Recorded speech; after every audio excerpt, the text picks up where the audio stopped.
You've seen it everywhere, haven't you? On your social media feed, probably sandwiched between a pristine breakfast bowl and a workout video. You've heard CEOs and peak performance coaches talk about it like it's their secret weapon. Books on the topic have flooded the bestseller lists, their covers staring back at you with the marble-carved faces of men who've been dead for 2,000 years. I'm talking, of course, about Stoicism. It's sold to us as this timeless, life-changing wisdom, an ancient operating system for the modern mind that promises resilience, calm, and an unshakable inner peace. But let's be honest, when something gets this popular, this fast, a part of you has to wonder, is it real? Is this ancient philosophy a genuinely practical tool for navigating the chaos of our lives today? Or is it just another self-help trend, overhyped and misunderstood, that promises a quick fix but just ends up making you feel like you're not doing enough? Is it possible that what we call Stoicism today has become a bit of a caricature, a collection of motivational quotes that sound deep but are actually pretty hollow? Today, we're going to cut through that hype. My goal isn't to sell you on Stoicism, it's to take it apart, piece by piece, so you can see how it really works. We'll break down its core ideas, bust the most common and damaging myths, and show you exactly how or if these principles apply to the most stressful parts of your life, your job, your relationships, and your own mind. By the end, you'll have a clear, honest answer to the question, is Stoicism really for you? So, why now? Why has this ancient philosophy, born on a painted porch in Athens, where the philosopher Zeno of Citium began teaching around 300 BC, suddenly exploded into our modern world? The answer, ironically, lies in the very problem Stoicism claims to solve. We are living in an age of anxiety. We're drowning in information, crippled by comparison on social media, and exhausted by a hustle culture that tells us we should always be doing more, achieving more, being more. We feel a deep lack of control. We worry about the economy, political division, our job security, and what that person we just met thinks of us. This constant, low-grade hum of anxiety has become the soundtrack to modern life. And into this chaos, Stoicism walks in with a simple, powerful promise. You can't control the world around you, but you can control your response to it. For a generation that often feels powerless against the tidal waves of life, that promise is like a lifeboat. But this explosion in popularity has come with a price. The philosophy has been watered down, co-opted, and in many cases, completely misunderstood. There's a version of Stoicism floating around, let's call it Broicism, that paints the Stoic as a hyper-masculine, emotionless robot who just crushes their feelings and powers through life with a stiff upper lip. This version suggests that being Stoic means you suppress your emotions, become detached and uncaring, and just tough it out no matter what. Let's be clear, this interpretation isn't just wrong, it's dangerous. It can lead to emotional suppression, a lack of empathy, and an inability to connect with people. It's the polar opposite of what the ancient Stoics like Marcus Aurelius, Seneca, and Epictetus actually taught. True Stoicism isn't about having no emotions. It's about not being a slave to them. It's not about being a rock. It's about being a rock climber, strong, resilient, and skilled enough to navigate the jagged cliffs of life without falling. So, to figure out if this is for you, we have to toss out the pop culture caricature and look at the real thing. At its heart, Stoicism is a practical philosophy. The ancients saw it as a guide to living a good life, a state they called eudaimonia, a deep sense of flourishing and inner calm. They built this entire system on a few foundational pillars. Let's break down three of the most important ones. First, and most famously, is the dichotomy of control. This idea tackles a universal problem. We waste an incredible amount of mental and emotional energy on things that are completely outside of our power. Think about it. How much time have you spent this week worrying about the traffic, the weather, what a coworker thinks of you, or a scary news headline? The Stoic philosopher Epictetus said our main job in life is to draw a sharp line between two categories, things we can control and things we can't. The things we can't control include almost everything external to us: our health, our wealth, our reputation, and what other people do. The Stoics called these things indifference, not because they don't matter at all, but because our well-being shouldn't depend on them. The only thing we have total control over is our inner world, our judgments, our choices, our reactions. That's it. That's our territory. Imagine you're the captain of a ship. You can't control the ocean, the wind, or the storm. Trying to command the waves is just madness. But you can control the rudder. You can adjust the sails. You can steer your vessel through the storm. A wise captain doesn't waste energy cursing the weather. They focus all their energy on their response to it. That's the dichotomy of control. It isn't about apathy. It's about strategic focus. It's about taking your energy back from useless worry and putting it where it actually makes a difference. The second core idea is living in accordance with virtue. This tackles our modern obsession with external validation. We chase happiness through money, status, promotions, and likes on social media.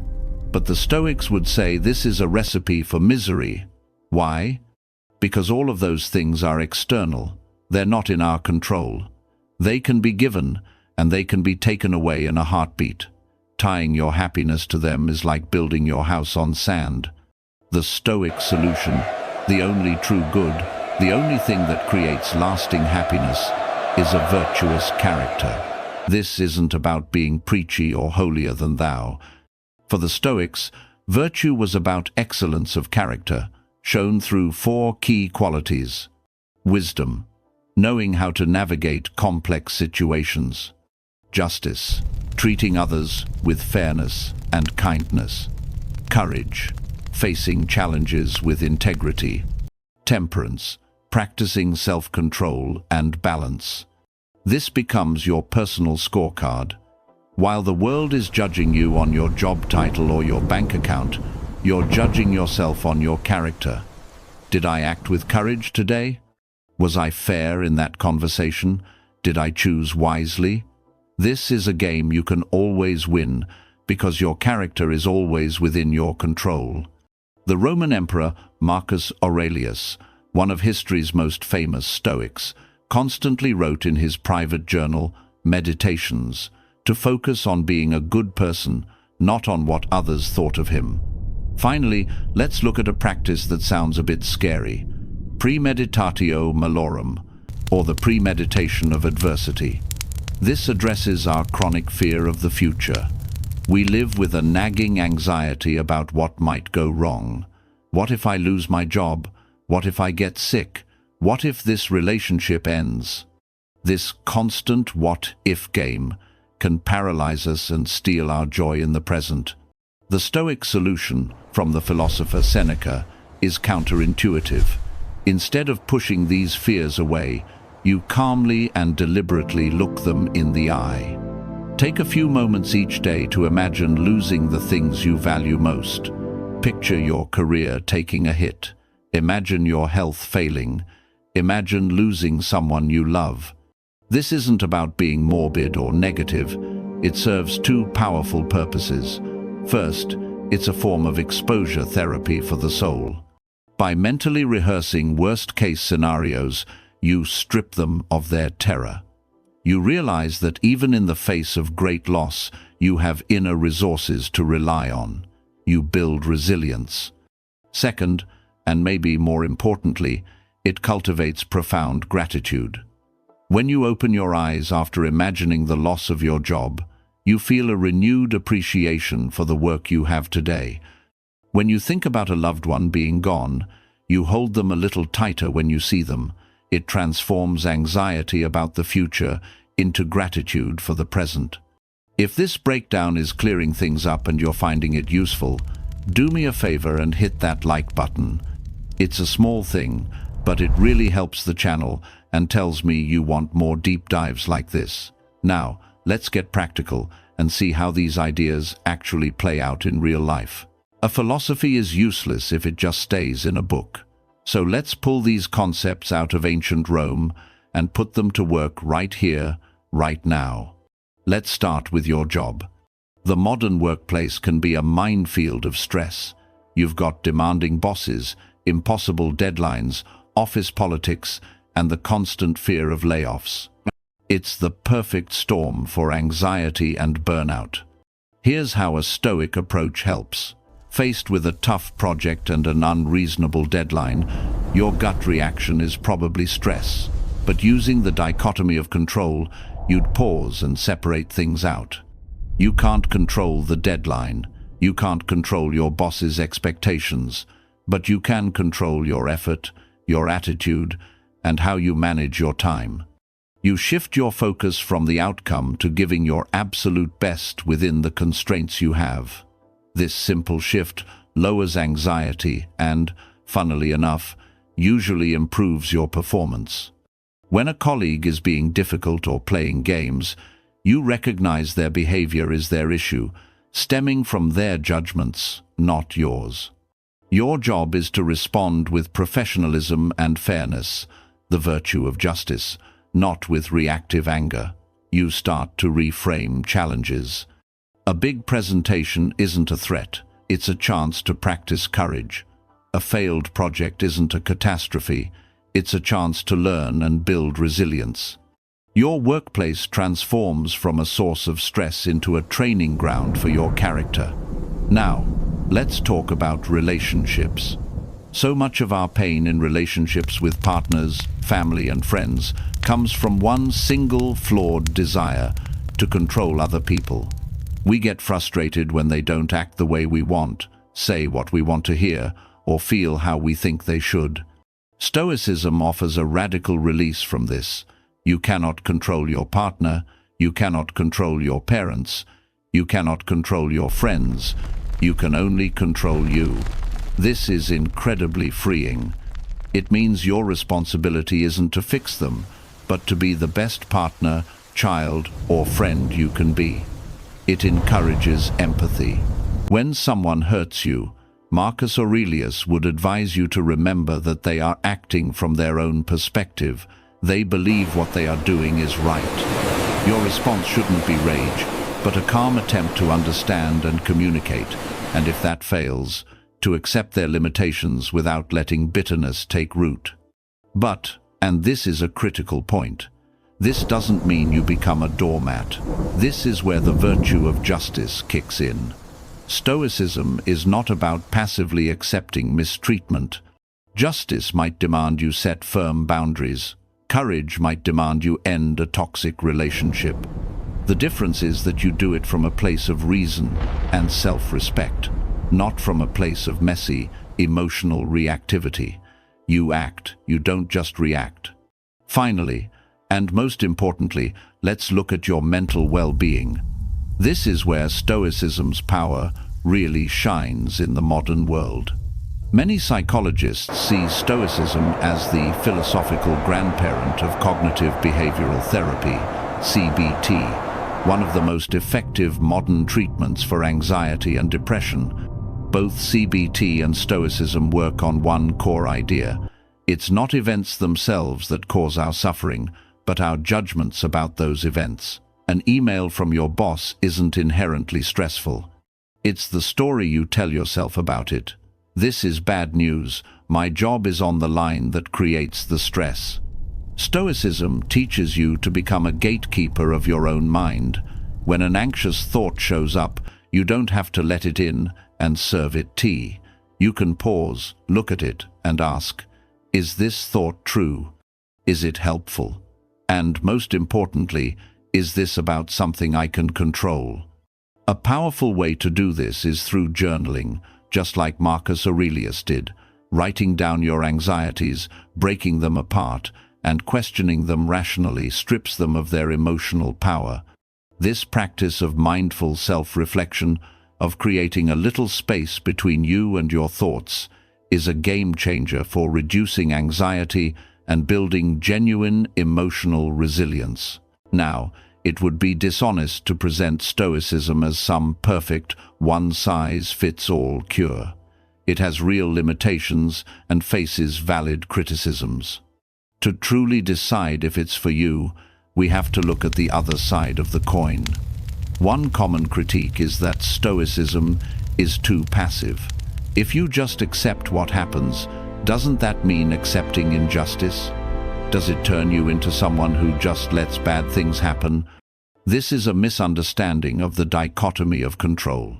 Stoicism isn't about passive resignation. It's about a strategic use of your energy. The Stoics were often incredibly active public figures. Seneca was an advisor to an emperor. Marcus Aurelius was the emperor. The philosophy demands that you act with justice and courage on the things you can control. It tells you to stop wasting energy on what you can't, so you have more energy to fight for what's right in your own corner of the world. Another charge, as we touched on, is that it encourages emotional suppression. Critics worry that by trying to be too rational, we rob ourselves of the rich, messy, beautiful spectrum of human emotions. A fair Stoic response is that the goal isn't to eliminate emotion, but to tame it. The aim is to avoid what the Stoics called passions, the unhealthy, overwhelming emotions like rage, terror, and deep-seated hatred that cloud our judgment. They actively cultivated healthy emotions like love, joy, and a passion for justice.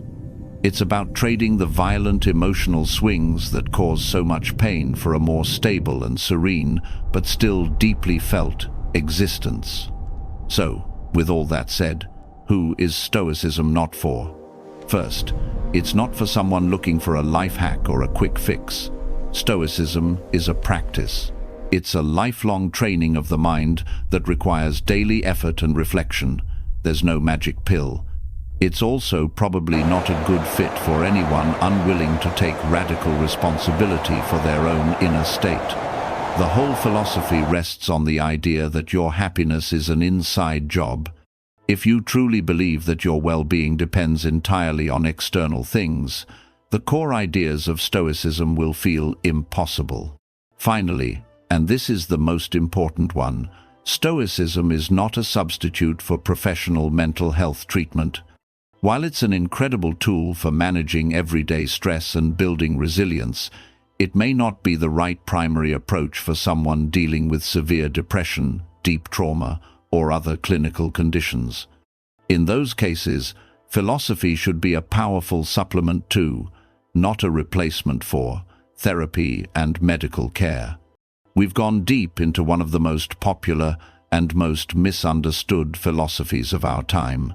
We've seen that real Stoicism isn't about being a cold, emotionless robot.